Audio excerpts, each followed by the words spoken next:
Depuis la fin du mois de mai 1940, les Allemands occupent Arras. Début juin 1940, Hitler effectue une visite éclair à Vimy, où il a combattu pendant la Première Guerre mondiale.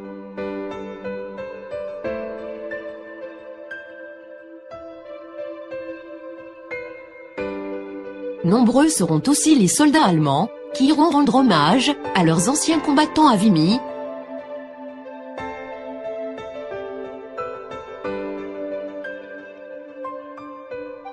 Et ici, à Notre-Dame de Lorette. Des permissionnaires allemands posent devant le Café Paul, rue Gambetta. La voiture de officiers allemands, en bas de la rue Paul Doumer, qui porte encore les traces des bombardements de 1940. Place des Héros, un régiment de cavalerie.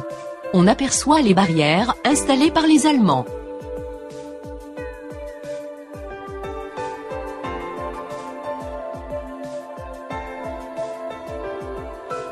Troupe allemande, devant le beffroi. Concert donné par une fanfare allemande, devant le beffroi.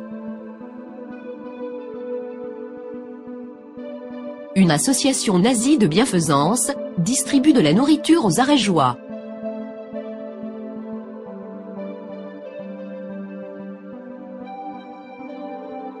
La pénurie provoque des queues devant les magasins d'alimentation.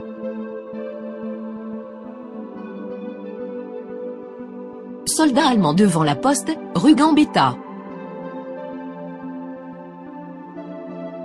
Un convoi, transportant des prisonniers français, place des Héros.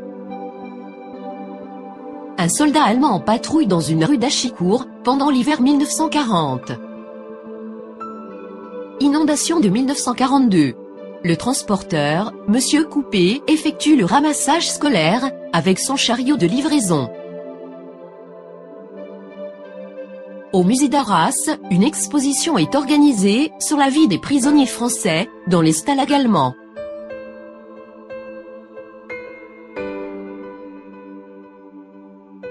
Au stade de Gouve, un match de football oppose deux équipes de soldats allemands.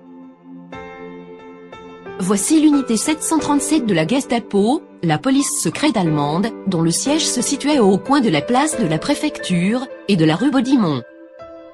Le capitaine Wirth, commandant de l'unité.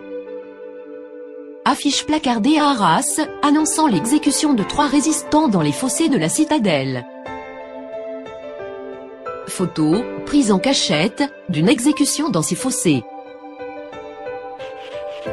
Réquisition de chevaux, sur la Grand Place, en février 1941. Printemps 1941. Un régiment allemand stationné à Achicourt s'apprête à repartir en Allemagne pour préparer l'attaque contre la Russie.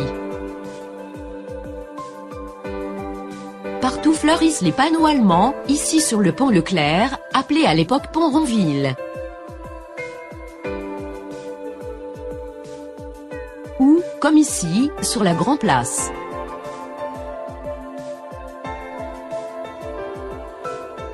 Camion allemand devant la gare d'Arras.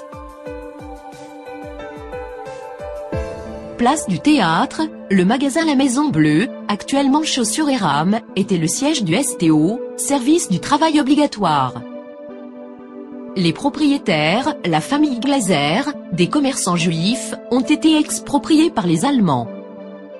Ils étaient les parents de Denise Glaser, future présentatrice de Discorama à la télévision.